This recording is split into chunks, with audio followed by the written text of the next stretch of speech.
Okay, may inaayos tayo ngayon na Rusi. Problema, tinatanggal natin yung bearing. Naiwan tong panglabas dito. Itong malaking to. Itong malaking bilog. Natanggal yung kabila. Pero naiwan yung panlabas niya. Yung panloob lang na race niya yung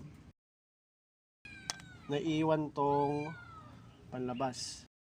Ngayon papakitaan ko kayo ng diskarte para matanggal yun na walang kahirap-hirap. Kasi hindi na kayang pukpukin. Nasisira lang yung bearing seat niya sa kabila.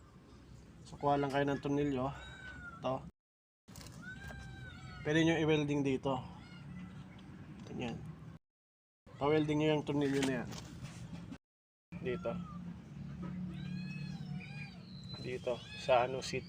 Ingatan nyo lang baka may ma-damage. Pero basta yan yung diskarte. Magigets nyo kapag pag tinanggal na natin. Pa-welding nyo yung tornilyo dito. Sa race.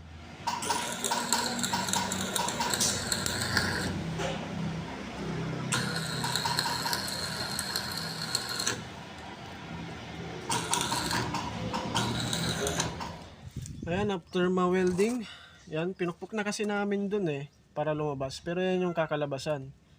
May pang pipersa ka na dito. So, bali,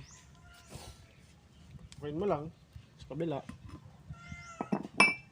Basic na lang. Kasi ang problema, wala tayo kasing pang persa. Ngayon, dahil kaya nilagyan natin ito para may pagpupukpukan tayo, para lumabas yung outer race. Basic lang. Ayan, ganun lang. Itanggal yung outer race. Pwede nang lagyan ng panibagong bearing. Ayan.